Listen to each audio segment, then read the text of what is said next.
നിയമസഭാ തിരഞ്ഞെടുപ്പിന്റെ ആവശ്യത്തിലേക്ക് കടക്കുമ്പോൾ ഏറ്റവും കൂടുതൽ ശ്രദ്ധ നേടിയത് 2020 സ്ഥാനാർത്ഥി പട്ടികയായിരുന്നു.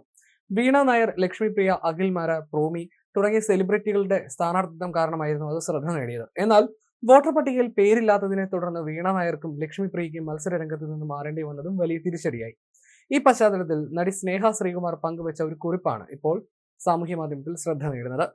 സ്ഥാനാർത്ഥി പരിചയപ്പെടുത്തുമ്പോൾ ഇത്ര വർഷമായി പൊതുരംഗത്ത് നിൽക്കുന്ന, പ്രവർത്തിക്കുന്ന എന്ന് പറയുന്നതിന് പകരം 100-ൽ പരം സിനിമ ചെയ്തു എന്ന് പറയേണ്ടി വരുന്നത് ഗതികേടാണെന്ന് സ്നേഹ തന്റെ കുറിപ്പിൽ പറയുന്നു.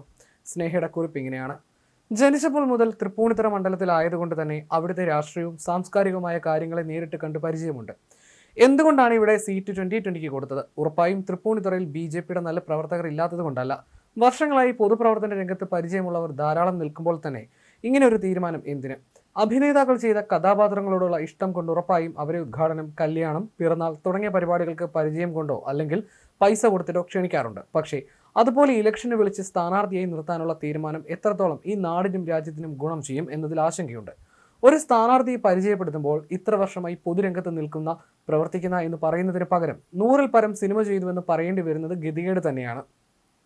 സ്ഥാനാർത്ഥികളുടെ പേര് വോട്ടേഴ്സ് ലിസ്റ്റിൽ ഉണ്ടെന്ന് ഉറപ്പിക്കാനുള്ള അറിവ് അവർക്കില്ലെങ്കിലും അവരെ ഇതിനിറക്കിയ ടീമിനെങ്കിലും നോക്കാനുള്ള ഉത്തരവാദിത്വം ഇല്ലേ എന്നാണ് ഒരു സാധാരണ വോട്ടർ എന്ന രീതിയിൽ ഉള്ള അഭിപ്രായമാണിത്.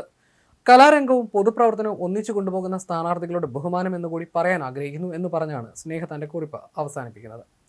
അതേസമയം ഏറ്റുമാനൂർ നിയമസഭാ മണ്ഡലത്തിലെ NDA സ്ഥാനാർത്ഥിയായി കഴിഞ്ഞ ദിവസം നിശ്ചയിച്ച വീണ നായർക്ക് പകരം ശാസ്ത്രീയ സംഗീതജ്ഞയും നർത്തകിയുമായ ആതിര D നായരെയാണ് 2020 പുതുതായി സ്ഥാനാർത്ഥിയായി പ്രഖ്യാപിച്ചത്. കേവലം 25 വയസ്സ് മാത്രം പ്രായമുള്ള ആതിര NDA സഖ്യത്തിന്റെ കേരളത്തിലെ ഏറ്റവും പ്രായം കുറഞ്ഞ സ്ഥാനാർത്ഥിയാണെന്ന് 2020 party president Sabu M Jacob വ്യക്തമാക്കിയിരുന്നു.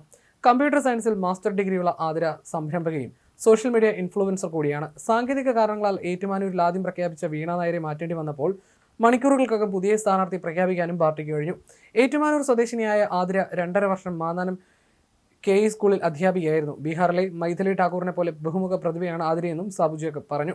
നേരത്തെ നിശ്ചയിച്ച സ്ഥാനാർത്ഥി വീണ നായർക്ക് വോട്ടില്ല എന്നതായിരുന്നു പ്രശ്നമായത്. നാമനിർദ്ദേശ പത്രിക സമർപ്പിക്കുന്നതിനുള്ള തീയതി അടുത്ത സാഹചര്യത്തിലാണ് വീണ നായർക്ക് പകരം പുതിയ സ്ഥാനാർത്ഥിയെ കണ്ടെത്തിയത്. കഴിഞ്ഞ ദിവസമാണ് 2020 തന്നെ മറ്റൊരു സ്ഥാനാർത്ഥിയായ നടി ലക്ഷ്മിപ്രിയയ്ക്കും വോട്ടർ പട്ടികയിൽ പേരില്ല എന്നും വ്യക്തമായത്. തെരഞ്ഞെടുപ്പിൽ സിനിമാ താരങ്ങളെ അടക്കം കളത്തിലിറക്കി പ്രചാരണം കൊഴിപ്പിക്കാൻ ലക്ഷ്യമിട്ടാണ് 2020 പ്രമുഖരെ സ്ഥാനാർത്ഥികളായി പ്രഖ്യാപിച്ചത്.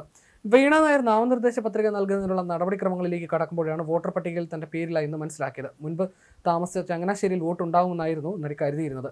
പണ്ടെപ്പോഴോ തദ്ദേശ തെരഞ്ഞെടുപ്പിൽ ചങ്ങനാശ്ശേരിയിൽ വീണ നായർ വോട്ട് ചെയ്തിട്ടുണ്ട്. എന്നാൽ പിന്നീട് ഇപ്പോൾ പരിശോധിച്ചപ്പോഴായിരുന്നു സ്വന്തം സ്ഥലത്തോ മുൻപ് താമസിച്ച സ്ഥലത്തോ താമസിക്കുന്ന സ്ഥലത്തോ വോട്ടർ പട്ടികയിൽ പേരില്ല എന്ന കാര്യം നടി വീണ നായർ തിരിച്ചറിഞ്ഞത്.